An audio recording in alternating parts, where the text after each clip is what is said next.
Tatiana, welcome Hi. back. Thank you. How does it feel to be in Fight Week again? I'm really happy to be here. I would say excited, but I've said that like around 50 times, maybe more. So, like, at this point, I can't use that word anymore. How are the nerves, or does it just feel normal that you're back?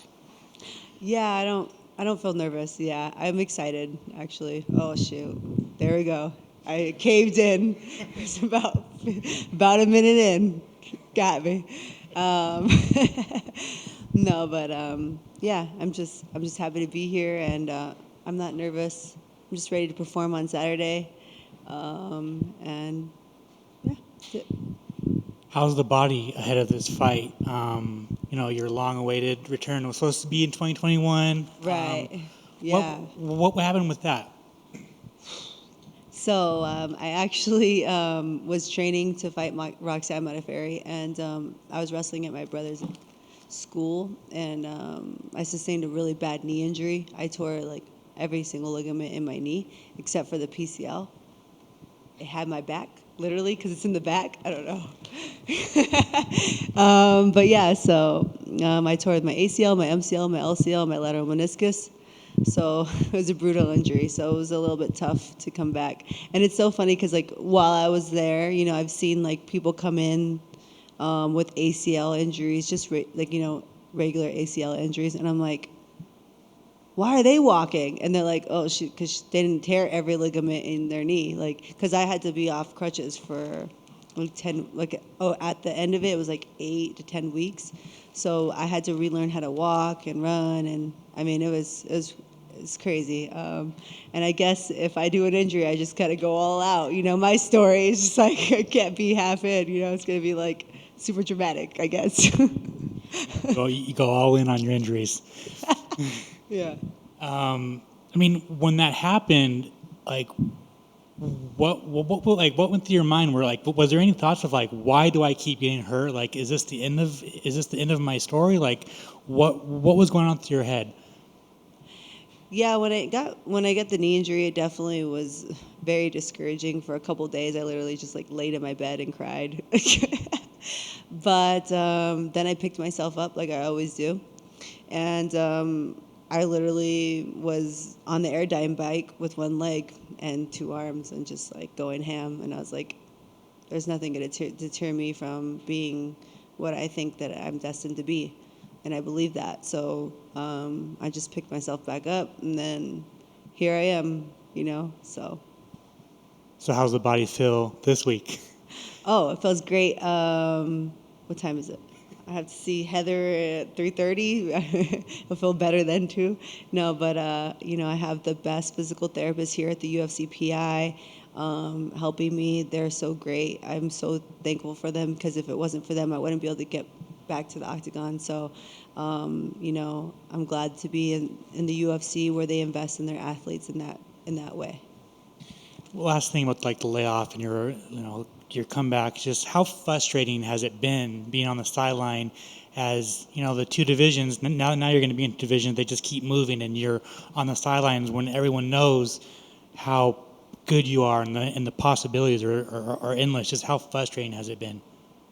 It's definitely been frustrating, but I just gotta focus. If I was focused on my frustration, I probably would never get here, right? So, regardless of my frustration, I just made sure to stay motivated, and just remember that I want to be the best in the world, and I have to have that mentality whether life's going my way or if it's not.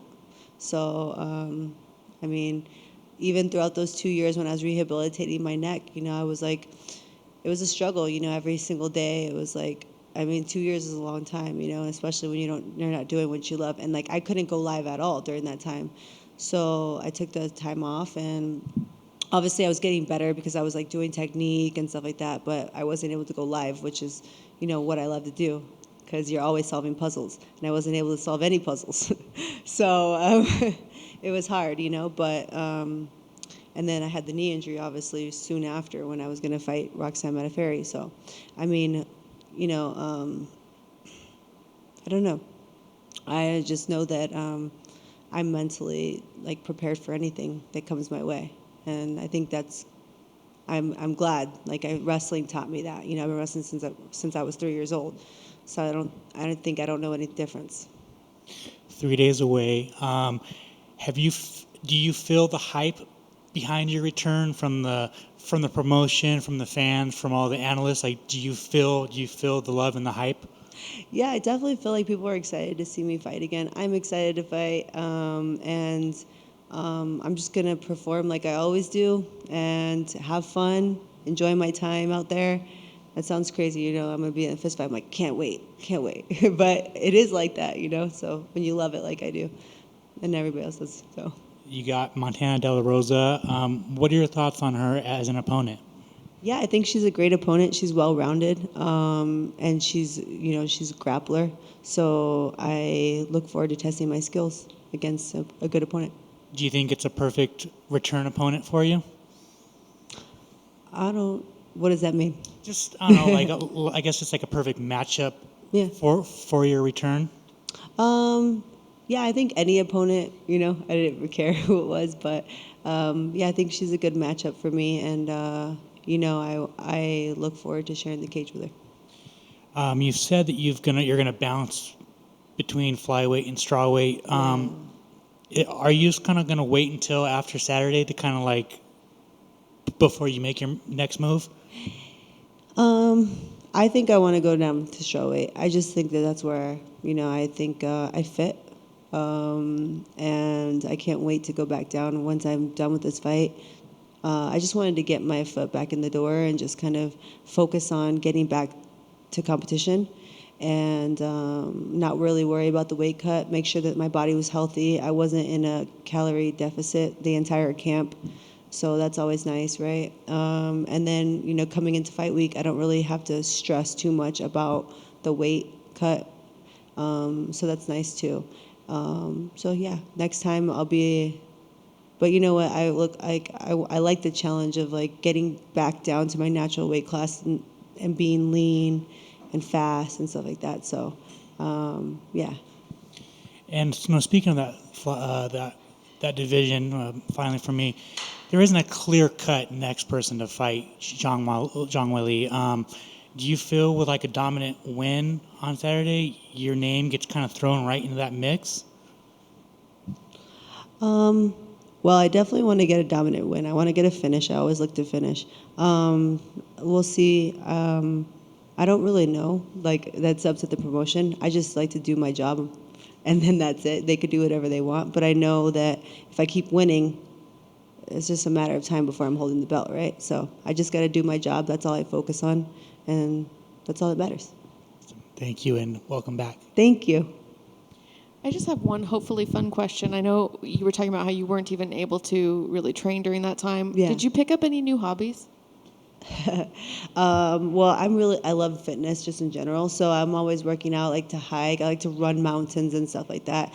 So I don't really like, I would mountain bike and stuff like that. I would go biking, cycling all the time, swimming. I would try to do everything that I could just to stay in like really good shape. I just like being an athlete overall. Like if I wasn't doing this, I'd probably be like a triathlete or something like that, something crazy. But I don't think I picked up any hobbies though. Yeah. Thank you.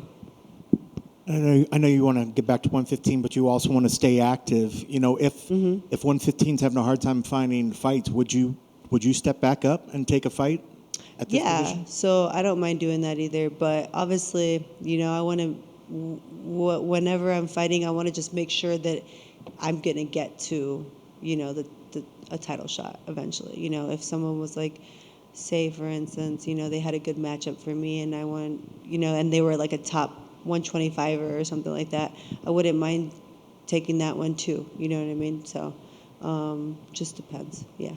And I know you said earlier, and I hope I don't misquote it, you said you wanted to get back to see what you see yourself destined to be. Yeah. What do you see yourself destined to be? I think I'm going to be a champion. And, I think I can't wait to get the belt and then defend as many times as I can. And then if, because a lot of people like to focus on like the whole double champ or whatever, maybe. I think it's really cool when you have a champ that's so dominant in their division and they defend multiple times. I want to defend my belt multiple times before I go back, like up to flyweight and do all that stuff. So, but yeah. That's it. Obviously, I think- you're very dominant in your wrestling. A lot of times your opponents just seem to say, "Oh, that's her one thing, that's her one trick." If Montana's coming in there thinking like, "Okay, obviously she's just going to try to take me down. She's going to try to wrestle," would that be a mistake on her part to only expect wrestling coming from you? If she wants to do what? Sorry. If she's thinking you're only going to be coming in trying to wrestle her, Yeah. would that be a mistake on her part?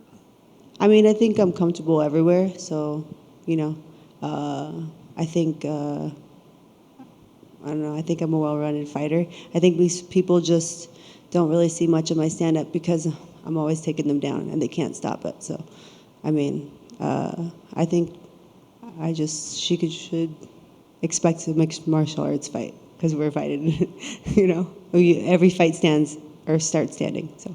I know a lot of times fighters say the mental side of the fighting is just as important, if not maybe bigger than the physical side of things. With dealing with the injuries and the time away, do you feel that you're mentally stronger than you were ever before now that you've had this time to really think about fighting and thinking about getting back into the cage?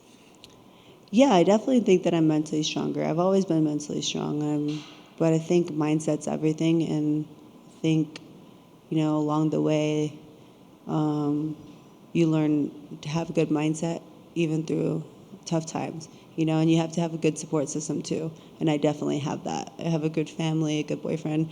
So it's like, I mean, I have the support system that I need to get through tough times, What's the biggest thing that you think you've learned about yourself in this time away?